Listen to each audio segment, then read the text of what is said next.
Mr. President, the distinguished colleagues, just want to make a point of manifestation. I was the one who said this morning that sometimes we have to bend law. We don't have to. The point is, there's a Latin word that says, vox populi, vox Dei. The voice of the people is the voice of God. Now let me ask you, Mr. President, is our law higher than the voice of God? Is our law higher than the voice of the people? Mr. President, the law is supposed to protect the people. What we are asking, Mr. President, is the return of the value of good faith. I understand, Mr. President, what the gentleman from Pampanga this morning was saying, that it is not a requisite to return the money na kinuha po ng mga kontraktor, ng mga kumita po sa flood control project, Mr. President. Tama po yun, hindi po. At meron pong prosesong sinusunod tayo na kailangan sundin. Pag gumulong na yung batas, hayaan ang korte ang magsabi, Mr. President, tens of thousands of people went out last Sunday. Narinig ko po, hindi ko po alam kung yung makasama natin narinig. Narinig ko po yung sigaw ng taong bayan. Ibalik ang pera namin. Malinaw po. And I was asked by a reporter, by an interview, your comment. I said the message is loud and clear, Mr. President. Ayusin natin sa gobyerno ang ating mga trabaho. Iwasan pong mahulog sa korupsyon. The people are demanding that these people, contractors, DPWH officials, including politicians who made wealth, kumita po sa flood control, na kung maaari isoli nila ang kanilang ninakaw sa bayan. And I think that is the right thing to do. Ang problema kasi, Mr. President, kung susundin natin ang batas, alam naman po natin ang pagdinig sa ating bayan ay buwan at taon ang inaabot. Baka pagdating po sa dulo, wala na pong makuha ang gobyerno sa mga taong ito. My only point, Mr. President, is the people were asking, the people are demanding. Isole yung pera na ninakaw sa kanila. Meron po tayong batas. True enough, Mr. President, I don't disagree. There is a process. May proseso, tama din po. Paano naman po yung sigaw ng taong bayan? How can we pacify the clamor, the anger of the population, Mr. President? I have no answer. My only answer, Mr. President, is isoli po ninyo ang inyong ninakaw. No ifs and buts. Ang sinasabi lang po ng DOJ, kakausapin po nila ang mga taong ito kung pwede isoli. Wala naman po sinabi ang DOJ. Ito ang batas, bawal po, kailangan ninyong isoli yan. The DOJ, the Secretary himself said, they will ask, but they will not force them. Depende, mas mabuti raw kung kusang loob nilang isurrender yung pera, Mr. President. Wala naman pong nagbabawal sa batas na magbalik ng ninakaw. There's no such thing. And alam ko pong meron tayong process, we have procedures. But my only point is, Mr. President, whether I'm right or wrong, I stand to the wishes of the public, of the Filipino people, ibalik ang perang ninakaw sa kanila. Period, Mr. President. Thank you, Mr. President. Thank you, Senator Erwin Tulfo. Senator Padilla is recognized. Opo. Ginoong Pangulo, napakaganda po ng mga punto na binitawan ng ating inahangaan na si Senator Erwin Tulfo. Ngunit, alam niyo po, meron pong historical injustice na nangyari sa mga Bangsamoro. kung ang usapin po natin ay sisingilin natin ang inang bayan sa mga utang nito sa Bangsamoro at hindi natin padadaanin sa batas, para saan po yung BARM law? Mapupunta na lang po kami sa gulo. Mapupunta na lang po ito sa paniningil na hindi. Ganito lang, kailangan magbayad. Kailangan ngayon na. Kailangan po dumaan tayo sa proseso. Ang atin pong saligang batas ay malinaw na nagsasabi na may due process. Kung ang argumento po natin ay makikinig tayo sa sinasabing ngayon na. Teka muna po. Marami pong maliligaw. Katulad po ng mga kasama nating artista, halimbawa sinasabi nila, kung ganyan, wag na tayo magbayad ng tax. Paano po ang gagawin natin? Papayagan po ba natin na mga artista ngayon na wag na magbayad ng tax dahil yun ang boses nila? Yun ang voice of God, yun ang voice of the people. Ang gusto ng mga tao, lahat ng tao ngayon ayaw na magbayad ng tax. Dahil sa nangyayaring ito. Ang gusto ko lamang pong linawin, Ginoong Pangulo, tama po, naniniwala po ako na ang tao'y galit na. Dapat lang po silang magalit. Marami nang talagang ghost project, ang dami na pong nangyayaring ito. Pero sana po, intindihin po natin din yung mga kababayan natin sa malalayong lugar na humahanap ng hustisya. Madami pong mga kababayan natin, katulad ng mga katutubo, na humihingi din po ng hustisya yan. Pero dinadaan po natin sa batas ang pagnanakaw sa kanilang mga lupain, ang pagnanakaw sa mga mineral resources nila. Pero lagi natin sinasabi, may batas tayong dapat sundin. Paano kung isang araw gusto din nilang ng anarchy? Gusto din nilang magkagulo? Gusto din nilang lumusob sa Malacanang, pumunta ng Mindiola? Yun po yung mga bagay po na dapat po natin ding isipin. Ako po'y hindi kontra kahit kanino dito. Ako po'y number 1 supporter ng lahat nandito. Pero pagdating po sa usapin, na tayo'y magkakaroon na naman ng pag-aaklas. 20 taon na po ako sa Mindanao. Alam po yan ng kapatid ko na si Senator Mig Subiri na umiikot dyan sa mga liblib na lugar para kumbinsin ng mga taong sumunod tayo sa batas. Yun lamang po, mga senador tayo. Gumagawa tayo ng batas. Ang batas kailangan sundin natin tayo mismo. Yun lamang po, wala naman akong gustong sabihin kundi yun lang. Maraming salamat po. Senator Erwin Tulfo is recognized. Mr. President, just last point. Hindi po kahit kailan nagnakaw ang Bangsamoro. Tell you, kung mga kasama po natin, 20 years na pong nag-ikot sa Mindanao. Ako, lumaki po ng Mindanao.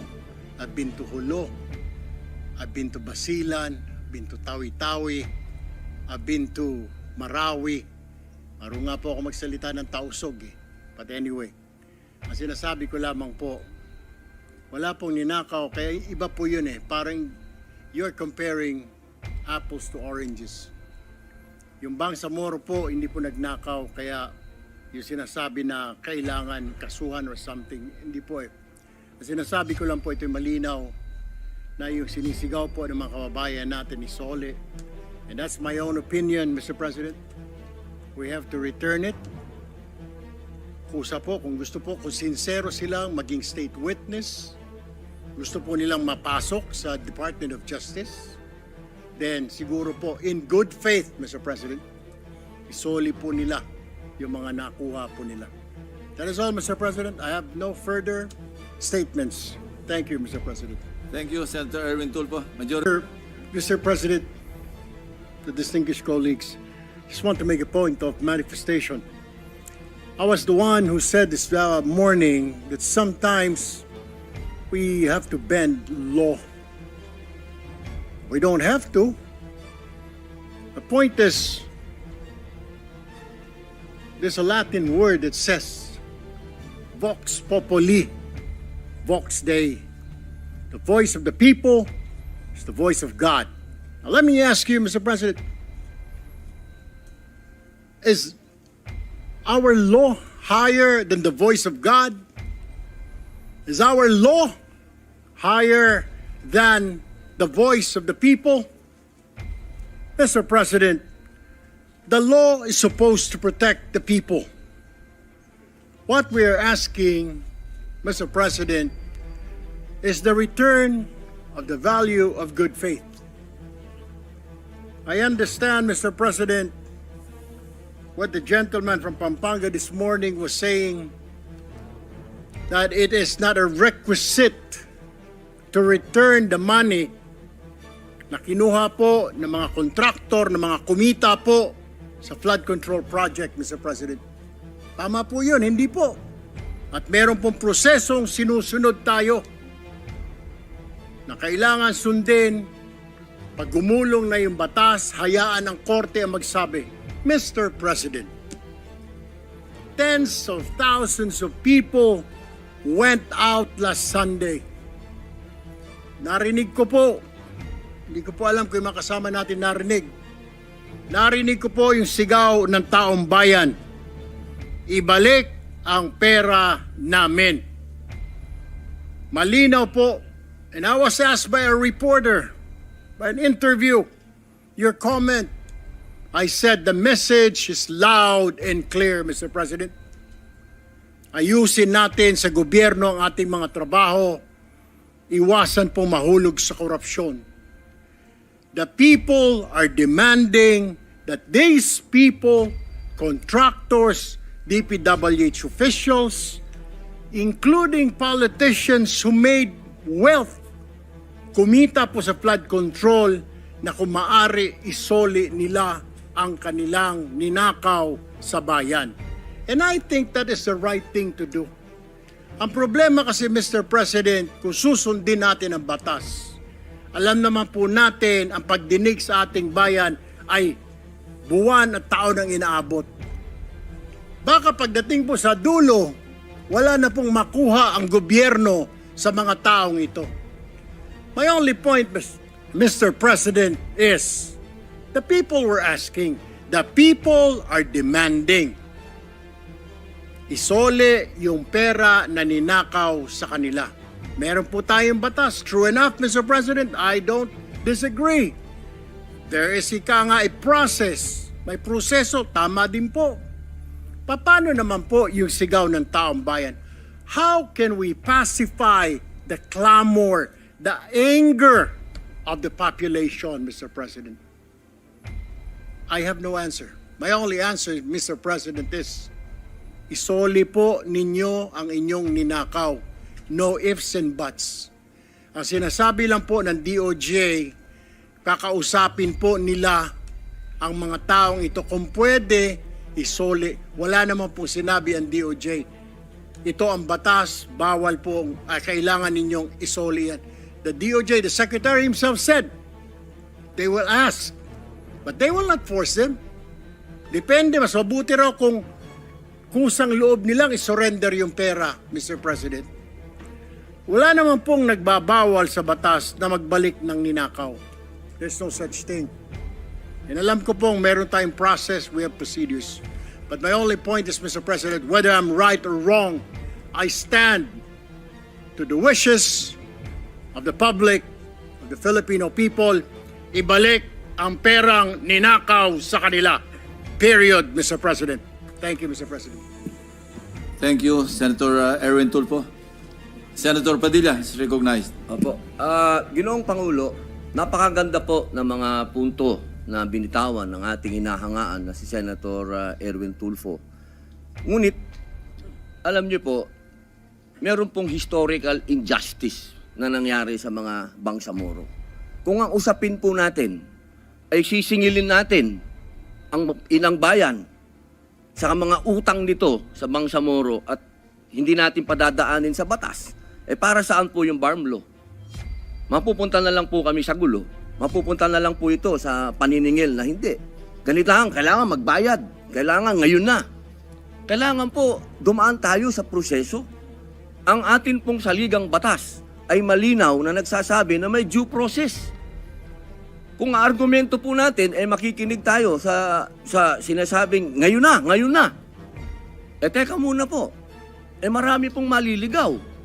Katulad po ng mga kasama nating artista, halimbawa sinasabi nila, kung ganyan, Abe, wag na tayo magbayad ng tax. E paano po ang gagawin natin? Papayagan po ba natin na mga artista ngayon na wag na magbayad ng tax dahil yun ang boses nila? Yun ang voice of God, yun ang voice of the people. Ang gusto ng mga tao, lahat ng tao ngayon ayaw na magbayad ng tax. Dahil sa nangyayaring ito. Ang gusto ko lamang pong linawin, Ginoong Pangulo, tama po, naniniwala po ako na ang tao'y galit na. Dapat lang po silang magalit. Eh marami nang talagang ghost project, ang dami na pong nangyayaring ito. Pero sana po,